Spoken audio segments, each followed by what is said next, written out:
E aí pessoal do YouTube, eu sou o Linux BRS, vamos aqui com o Redmi Note 4X, né, da Xiaomi, para falar de AnTuTu e Geekbench, tá? Antes, porém, gente, o que eu quero falar para vocês, e sempre falo que AnTuTu e Geekbench são números, representa a performance do processador. Não quer dizer que ele seja mais rápido, mais devagar, por exemplo, para rodar um jogo, entendeu? Muitas vezes ele nem vai conseguir rodar um jogo com um processador mais avançado que um processador mais simples, entendeu? Então, gente, é só para a gente ter uma base. Por exemplo, esse aqui vem o Snapdragon 625. Se ele está nos mesmos parâmetros de outros aparelhos com Snapdragon 625 também, tá? Então é mais para isso. Não quer dizer que, por exemplo, os mesmos processadores fazendo uma pontuação maior ou menor do que o outro vai sair melhor. Pode ser que sim, pode ser que não, tá? Tem a ver também com bateria, se vai consumir mais ou menos, se ele vai utilizar um processamento maior, porque ele tem uma interface customizada ou não, entendeu? Então isso varia muito de aparelho para aparelho. Muitas vezes o mesmo aparelho não dá o mesmo resultado do AnTuTu. E se você rodar 10 vezes, igual eu fiz, por exemplo, no Redmi 2, 10 vezes que eu rodei o AnTuTu, as 10 vezes deu resultados diferentes, né? Então não tem uma precisão, né? É só para a gente ter um parâmetro, né? Uma base, né? Então vamos lá. AnTuTu Benchmark, ele marcou 61.724. Se não me engano, gente, outros aparelhos que eu testei, eles fizeram em torno de 62 mil pontos, né? Então não está muito longe, está dentro do parâmetro aí, né? O processador, o Snapdragon 625 no caso aqui do Redmi Note 4X, né? Então eu vejo como normal, tá tudo dentro da normalidade, gente. Vamos lá, vamos ver aqui. Processador, ele é um Cortex A53 64 bits, até 2 GHz, né? Os 8 cores aqui, né? Trabalhando, ó, de forma incessante, ó. Então isso aqui gasta bastante bateria. Se a gente colocar ele no modo economia, ele baixa aí o step e começa a gastar menos energia. Ele vai de 652 MHz até 2016 MHz, tá? Bom, se eu lembrar, gente, eu vou deixar aí na descrição do vídeo os outros testes que eu fiz com outros processadores de outros fabricantes, certo? Com 625. Se eu lembrar. Mas no canal tem aí os testes que eu já fiz de AnTuTu de outros aparelhos. Tem diversos aí aparelhos aí que eu já fiz, certo? Se você quiser, você digita Linux BRS, por exemplo, Redmi Note 4X, AnTuTu. Vai vir esse vídeo aqui. Ou de um outro aparelho também, Moto G5 Plus, AnTuTu, Linux BRS. Vai ter também o meu teste, entendeu? Geekbench. Esse aqui eu acho que é o melhor para a gente verificar, né, esse processador sendo comparável a qual outro processador, né, equivalente, né, certo? Então vamos lá.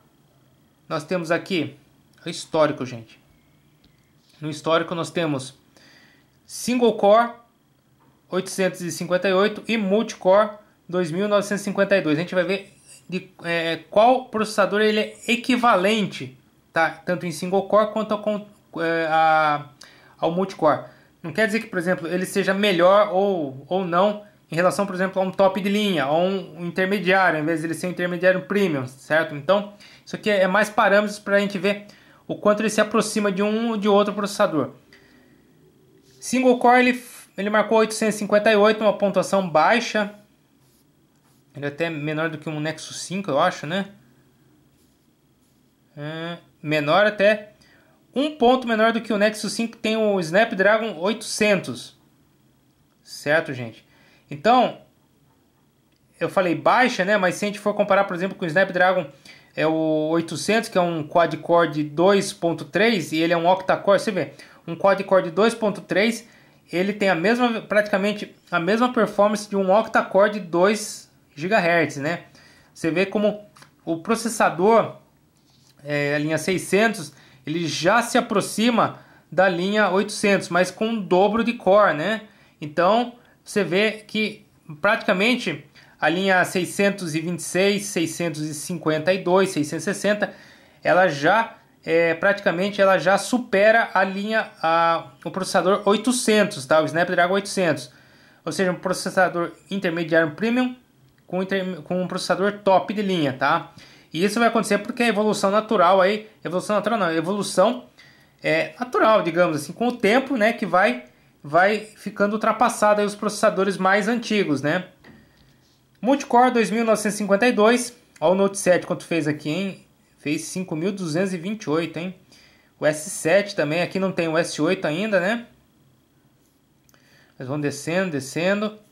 Aqui, ele fica entre o Huawei Nexus 6P e o Note 4, o Exynos 5433 da Samsung, ou o Qualcomm Snapdragon 810, né? Então ele acaba sendo melhor até em performance, ele tendo uma pontuação melhor do que do Qualcomm Snapdragon 810 em relação a ele, tá?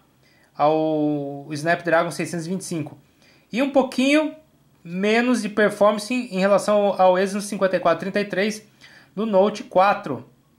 Tá bom? Então, vocês veem aqui.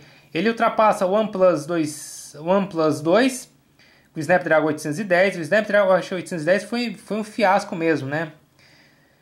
Eu acho que é 810 ou 800, eu não lembro qual que foi até lançado, aí a LG ia lançar, aí a Sony lançou um, mas não deu muito certo.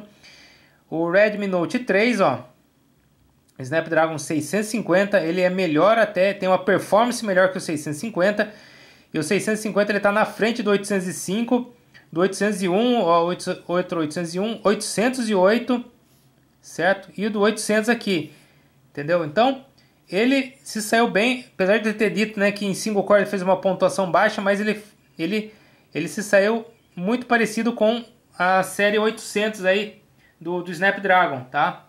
Então, gente, eu falo para vocês, o processador eu gostei. Esse processador ele tem, digamos assim, a mesma performance do que os outros que carregam também o 625. Seria muito discrepante, por exemplo, se ele marcasse 58 mil, 57 mil pontos, ou se ele marcasse 65, 66 mil pontos, que já seria quase o processador 652, né? Mas não, ele está numa média aí de menos 500 pontos, 700 pontos em relação a outros aparelhos. Então eu vejo ele dentro de uma média de performance. Ele vai ter basicamente o mesmo rendimento do que esses outros aparelhos que têm o mesmo processador 625. Tá bom, pessoal? Então é isso. Espero que vocês tenham gostado do vídeo. Se gostou, seja joinha. Não se esqueça de se inscrever no canal. Toca no sininho para receber as notificações. Obrigado, até mais e falou, pessoal.